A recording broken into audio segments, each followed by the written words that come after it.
Kita mulai. Bismillahirrahmanirrahim. Assalamualaikum warahmatullahi wabarakatuh dan selamat pagi adik-adik sekalian. Waalaikumsalam warahmatullahi wabarakatuh.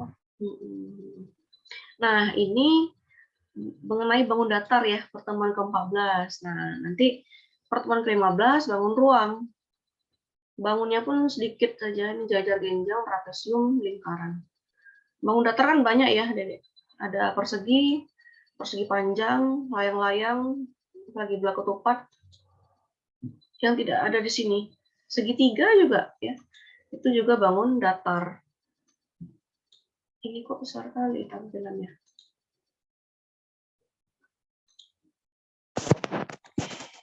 Nah ini ya, bangun datar merupakan bangun dua dimensi.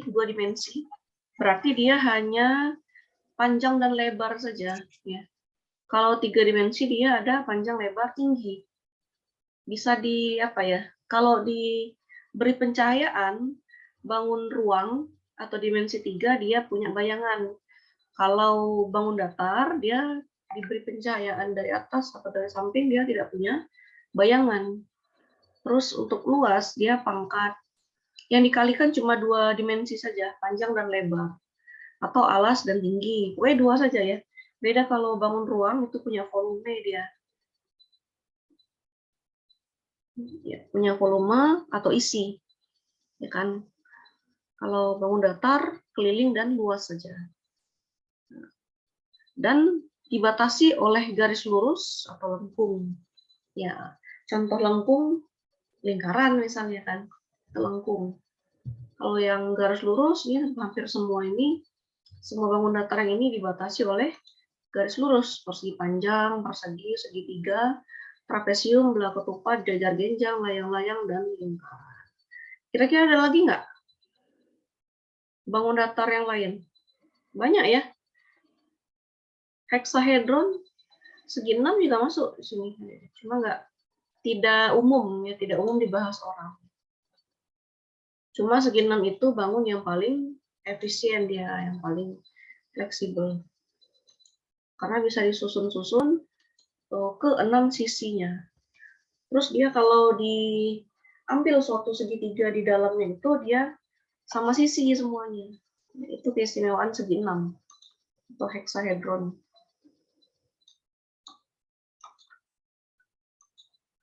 Ada tetrahedron ya. Oktahedron banyak. Tapi nggak dibahas di sini karena dia nggak umum. Nah, ini untuk jajar genjang. Jajar genjang merupakan bangun datar 2 dimensi yang dibentuk oleh 2 pasang rusuk yang sama panjang dan sejajar dengan pasangannya, serta mempunyai 2 buah pasang sudut ya, lancip-lancip dan tumpul-tumpul ya. Ya kan? Masing-masing besarnya sama dengan sudut di depannya. Gambarnya gimana, Dedek? Jangan-jangan gambar jajar genjang nggak tahu. Nah, ini dia. Ini gambar jajar genjang ya. Ada alas, ada tinggi. Iya, bukan panjang dan lebar. Beda dengan persegi panjang, itu panjang dan lebar. Terus kalau belah ketupat sama layang-layang, dia pakai diagonal-diagonal. Nah, itu ya. Apa istilah pada bangun datar itu adik-adik harus ketahui dan paham mana yang diagonal, mana yang alas, mana yang tinggi, ya kan, mana yang panjang, mana yang lebar. Nah, jadi harus tahu penggunaannya. Kemudian sisi-sisi dan sudut-sudut yang berhadapan, jumlah 2 besar sudut yang berdekatan di setiap bangun datar jajar genjang adalah 180 derajat ya. Yang lancip tadi sama yang tumpul dijumlahkan dia 180. Karena dia ada 2, maka jumlah seluruh sudutnya adalah 360 derajat, ya kan? Terus dia memiliki simetri putar tingkat 2, tidak memiliki simetri lipat. Ya, kalau dilipat dia nggak ketemu kan titik sudutnya, Adik. Nah, ini jajar genjang. Mau dilipat kemanapun dia nggak ketemu. Dilipat ke DB, AC nggak ketemu. Dilipat ke AC, DB juga nggak ketemu. Jadi tidak ada simetri lipatnya. Tapi simetri putar ada ya. Terus dia memiliki 2 buah sudut tumpul, tadi sudah ini, dan 2 buah sudut lancip. Semua sudut ini sudah ya. Nah, rumus luas jajar genjang alas kali tinggi, dan rumus keliling jajar genjang 2 kali alas ditambah 2 kali sisi miring. Sisi miring beda dengan tinggi ya, adik. Nah, tinggi itu selalu tegak lurus dengan alas. Ya, tinggi tegak lurus dengan alas. Tegak lurus maksudnya kan membentuk sudut 90 derajat kan. Nah, itu dia. Alas dengan tinggi selalu tegak lurus. Ini berlaku untuk segitiga juga ya. Kan luas segitiga setengah kali alas kali tinggi atau alas kali tinggi per 2. Nah, kalau jajar genjang dia tidak ada per 2. Langsung luas sama dengan alas kali tinggi. Berarti nah ini ya, beda dengan segitiga. Tapi dia sama-sama punya alas dan tinggi.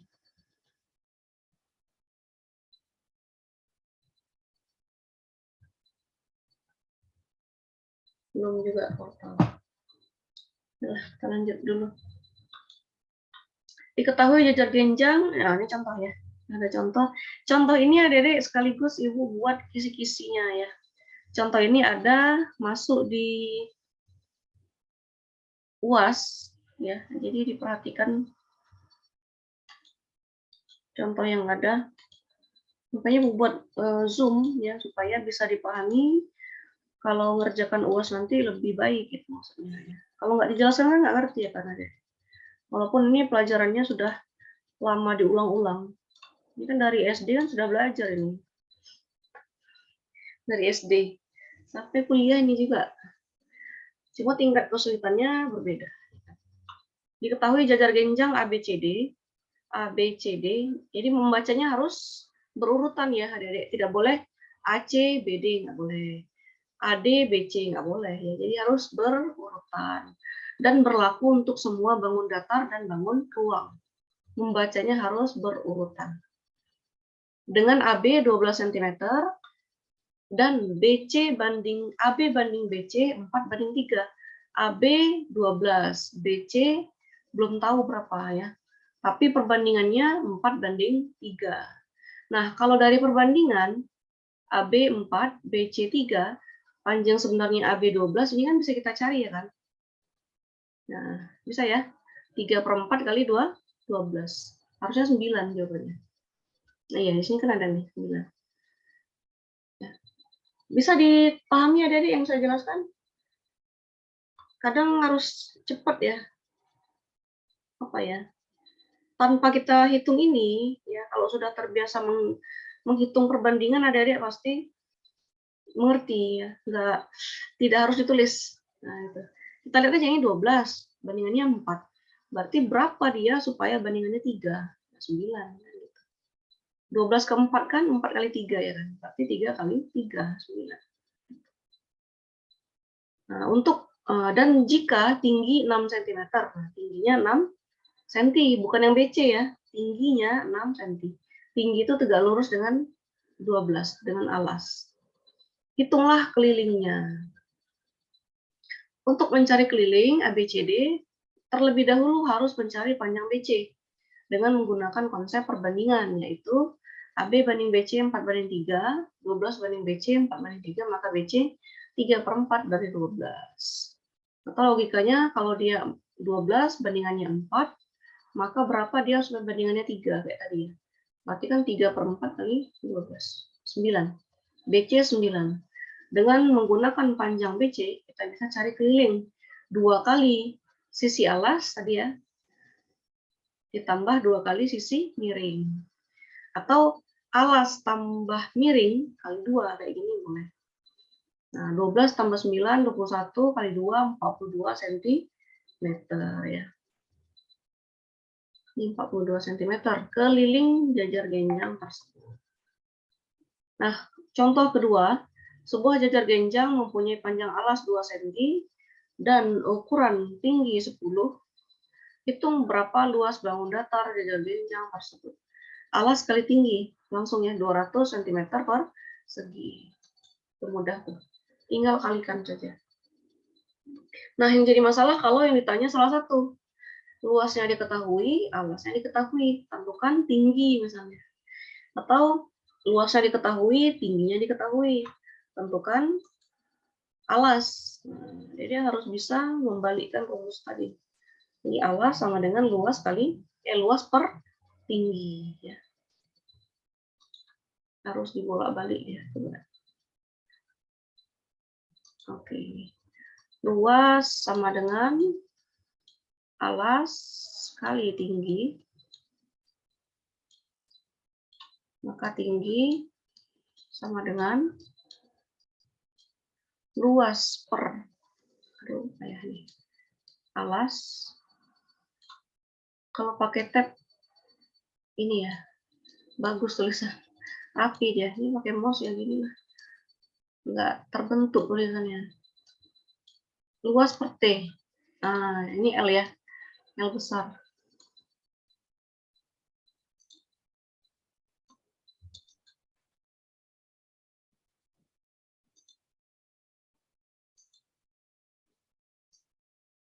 Iya, gitu.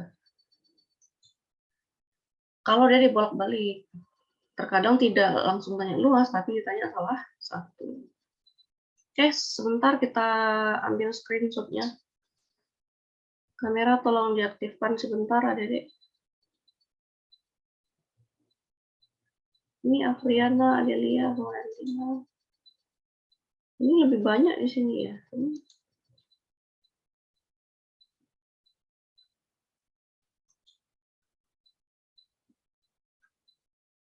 Gimana pengaturan biar nampak semua ya? Atau ininya kita tutup dulu. Saya sering lihat yang di dosen lain, tapi dia nggak nampakkan PowerPoint-nya gitu.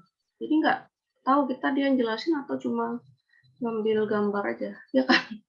Tapi kalau gini kan jelas ya kan, Adik. Harus ada tampilan yang dijelaskan dengan. Maksudnya full layar, Bu? Iya, ini bisa nggak di full layar gambar yang ini? Bisa, Bu. Ya? F5 bisa. Ini di sini kayaknya nggak bisa. Harus tutup ini dulu. Screen sharing-nya dulu. Oke lah, nggak apa-apa. Satu-satu kita screen.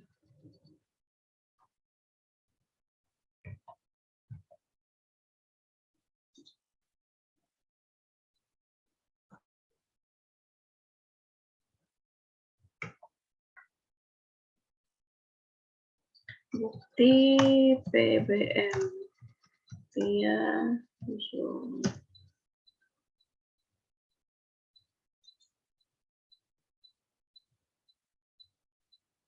Bambang Mun Akbar Giovanni Putri Dinawati Agung Breni Zahra Adi Lutfia. Bremi baru gabung setelah UTS ya? Iya kan? Iya, Bu. Berarti nilai UTS-nya masih kosong gitu ya.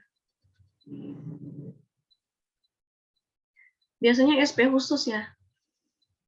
Ada SP khusus, Adik-adik, bagi yang terlambat. Dari kampus apa keterangannya? Belum ada, Bu. Oh. Katanya ikuti aja dulu gitu. Oh iya. Biasanya SP khusus ya, ada pengecualian untuk yang terlambat mendaftar.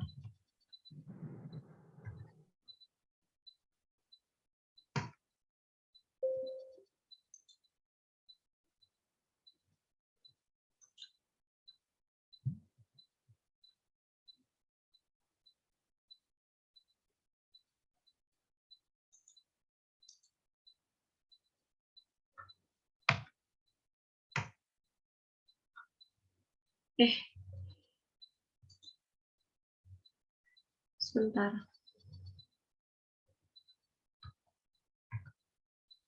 Kirimnya ke Bu Enzel pula. Sebentar ya, Dede. Ini jawab lah, enggak apa sih. Bukti PBM ya. Bentar ya.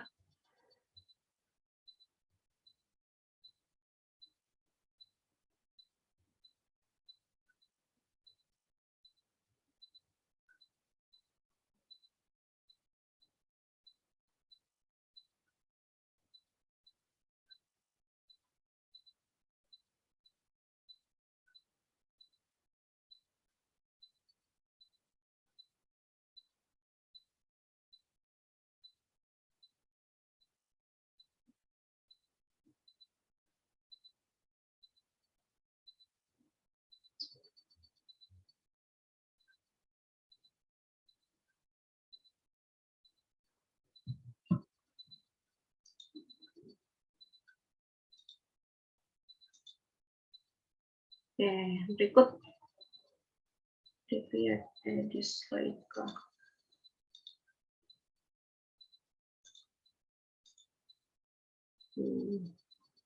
Oke ya, sudah. Berikut kita lanjut ke ini apa ini? Sekuensial trapesium. Trapesium merupakan bangun segi 4 dibentuk oleh 4 buah rusuk yang 2 diantaranya saling berhadapan sejajar namun panjangnya tidak sama. Trapesium ada 3 ya. Ada seberang, ada siku-siku, dan trapesium sama kaki. Sifat trapesium memiliki 4 buah sudut yang jumlah yang berdekatan 180 derajat. Intinya gini ya, Dedek.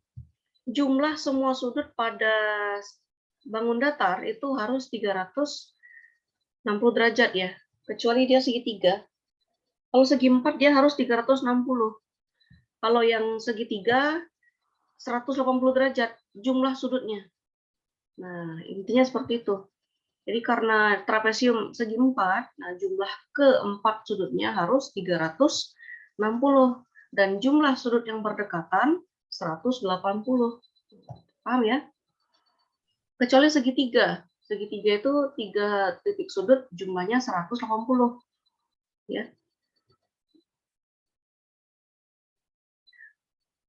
Rumus luas dan rumus keliling trapesium. Luas trapesium setengah kali jumlah sisi sejajar kali tinggi.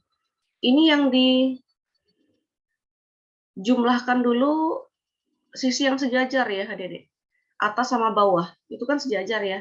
Kalau kiri sama kanan dia tidak sejajar itu. Ada yang lurus, kalau dia siku-siku dia lurus, kalau dia sembarang tidak beraturan tidak akan sejajar. Yang sejajar itu atas dan bawah. Terus kali tinggi baru dibagi 2. Kalau keliling trapesium jumlahkan saja semua sisinya.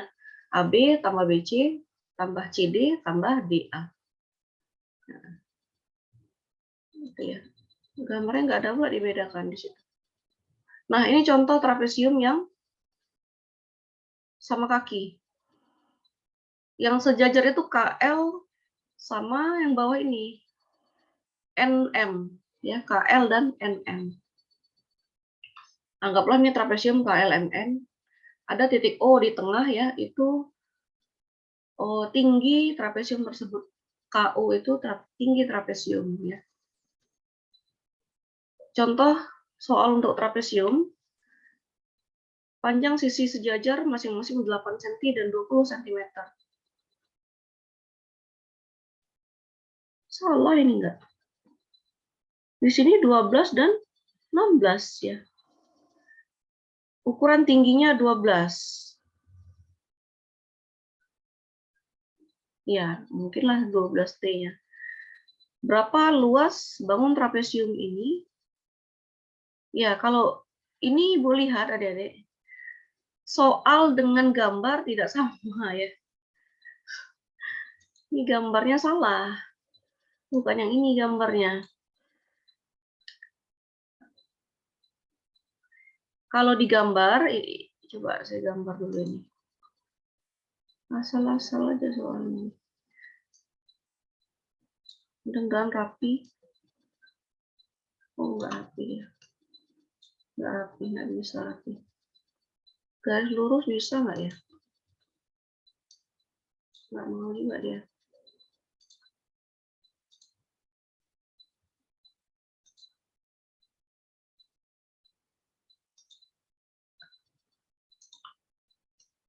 Nggak bisa.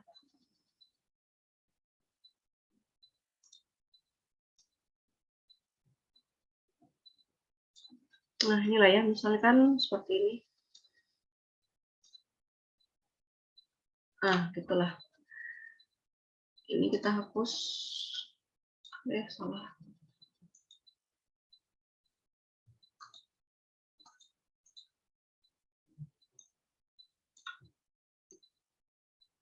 Lumayan lah. Nggak mau juga. Pokoknya gini lah ya, lurus. Juga lurus. Nah, ini 8 dan 20. Di atas 8, di bawah dia 20. Ukuran tinggi 12. Nah, di sini dia 12. Jadi yang dijumlahkan adalah 8 dan 20. 28 cm dikali 12 baru dibagi 2. Hasilnya 168 cm persegi. Oh, yang ini gambar nomor 2 ya, adik. Gambar yang ini nggak ada. Yang nomor 1 nggak ada gambarnya. Yang ini gambar nomor 2. Nah, KLM. Hitunglah keliling trapesium sama kaki. Karena trapesium KLMN di atas merupakan trapesium sama kaki, maka LM sama dengan KN. LM itu yang kanan, KN-nya kiri, 10-10 ya, kiri kanan. Kelilingnya tinggal dijumlah, adik-adik. Nah, si KL 12, LM tadi 10, MN dia berapa ini? 16 ditambah 6 ya. 16 tambah 6, 22. Tambah 10 lagi. Hasilnya 54. 10 tambah 10, 20. Tambah 22, 42. Tambah 12 ya. 54. Ternyata gambar yang ini punya nomor 2. Yang nomor 1 nggak ada gambarnya. Nah, itu kira-kira untuk trapesium. Ya. Ada yang sama kaki, ada yang siku-siku, ada deh. Trapesium siku-siku, ininya lurus ya. Tegak lurus dia 90 derajat. Itu dipahami. Kemudian ada, nah, lingkaran. Ini yang sampai sekarang juga masih dibahas dan banyak yang membingungkan. Unsur-unsur pada lingkaran, adik-adik harus paham ya. Mana yang titik pusat, mana yang jari-jari, mana yang diameter, busur, tali busur, tembereng, juring, dan apotema. Tapi sayangnya di sini nggak ada gambarnya. Ya, nggak ada gambarnya. Ada tidak gambar yang lingkarannya? Oh, ini ada.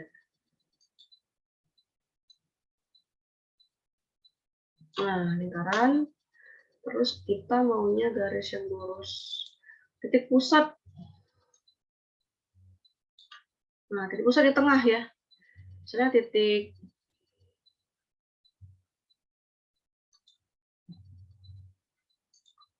O. Biasanya O, pusat itu O. Payah sekali pakai mouse ini. Itu O. Terus ada jari-jari. Jari-jari ambil dari titik pusat ke kanan atau kiri, ke tepi lingkaran ya, ke titik.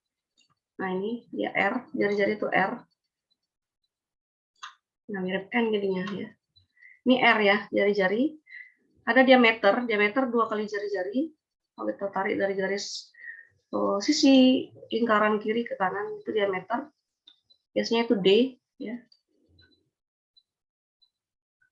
Agak susah mouse ini. Apa agak susah? Busur. Busur itu yang lengkung. Misalnya saya tarik dari sini ke sini ya. Nah, ini ada titik A, di sini ada titik B. Nah, AB yang lengkung itu busur, Adik-adik. Busur AB. Busur yang kecil.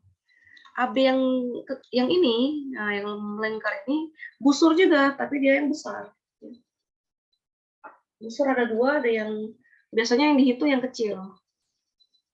Tali busur, tarik dari A ke B.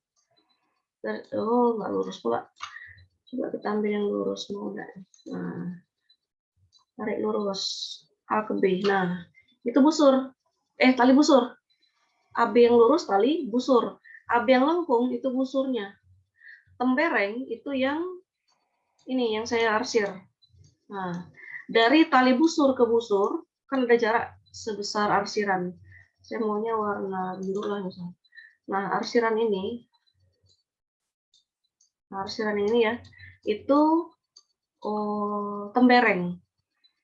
Nah, sedangkan OAB ya, biar lurus kita ambillah dari sini, kemudian ke sini, nah, kemudian ambil yang lengkung, Ibu maunya dari sini kemari. Nah ya, agak lumayan. Ini O, ini A, ini B. Nah, AB kan lengkung ya. O ini sama A jari-jari, O sama B jari-jari. Ini dinamakan juring. Bagian yang ini juring. Nah, sedangkan apotema jarak dari mana saya buatnya? Dari sini ke tali busur. Nah, itu apotema. Apotema itu garis yang dari titik pusat ke tali busur membentuk sudut 90 derajat. Ya. Dari titik pusat ke tali busur dia membentuk sudut 90 derajat atau siku-siku. Itu apotema. Nah, adik-adik harus paham ini ya, mana yang tali pusat, mana yang titik pusat, mana yang jari-jari, mana yang diameter, mana yang busur, tali busur, tembereng, juring, dan apotema. Sebenarnya ini sudah ada di SMP ya, adik-adik. Kalau belajarnya benar ya pasti ingat. Kemudian ada rumus keliling lingkaran. Bisa pakai pi 3,14 atau 22/7. Ya, keliling lingkaran pi kali d atau 2 pi kali r. Nah, ini ya, 2 pi kali r boleh. Karena 2r itu kan adalah diameter tadi ya. Jadi 2 pi kali r atau 2 pi kali d. Sedangkan untuk luas pi r kuadrat, atau kalau pakai diameter bisa juga ya, nggak ditulis di sini, 1/4 pi d pangkat 2. Ganti r-nya dengan setengah d, dikuadratkan jadi 1/4 pi d pangkat 2. 1/4 pi d pangkat 2. Ini untuk yang luas lingkaran menggunakan diameter. Ini luas lingkaran yang pakai jari-jari. Ya. Kemudian siapa lingkaran bisa dibaca, ini juga definisi lingkaran. Ya, itu dipahami. Ini contoh ya, baca sendiri. Oh, tinggal satu contoh saja kita terangkan sedikit. Diketahui sebuah roda memiliki diameter 28 cm. Diameter ya, 28. Tentukan luas dan kelilingnya. Karena soal ini sangat jelas untuk dikerjakan, maka Anda tinggal masukkan saja diameter dalam rumus luas dan keliling ya. Kalau diameter 28, berarti jari-jari 14, ya kan? Diameter bagi 2. Sehingga untuk luas lingkaran 22/7 kali 14 kali 14 hasilnya 616 cm persegi. Kelilingnya 2 pi kali r, 2 kali 22/7 kali 14 hasilnya 88 cm. Ini mudah ya. Seharusnya ada soal yang lebih sesuai dengan S1, yaitu menentukan panjang lintasan roda. Sebuah roda misalnya diameternya 28 kayak gini ya. Nah, dia berputar sebanyak 120 kali. Nah, berapa panjang lintasan yang ditempuh roda tersebut? Bisa seperti itu kan. Untuk soal yang sesuai dengan tingkatan. Ini soal SD-nya, jadi soal SD, soal SMP, seperti ini. Untuk kita nggak seperti ini harusnya ya. Iyalah, nggak apa-apa. Oke, untuk berikut pertanyaan-pertanyaan dilanjutkan di forum diskusi e-learning ya. Oke, lumayan banyaknya. Delia, Apriana, Aiko, Arif, Aku, Bambang, Dea, Dela, Devia, Dinda, Nedis, Elisa, Fauzia, Florentina, Dio, Jessica, Lukma, Lufia, Emaku, Adia, Yovanto, Zidan, Nurul Asmi, Putri Dina, Putri Helisa, Syekido Silva, ini aja kayaknya. Kayak Sofian itu nggak pernah, Rizky Akila, Sawaludin. Ya, tak apa lah. Nggak wajib hari ini, minggu depan baru yang wajib ya, pertama 15. Tapi nggak apa-apa, karena ada kisi-kisi untuk UAS. Ya. Dijelaskan saja. Oke, adik-adik, pertanyaan-pertanyaan lanjutkan di forum diskusi ya. Saya tutup. Assalamualaikum warahmatullahi wabarakatuh dan selamat pagi.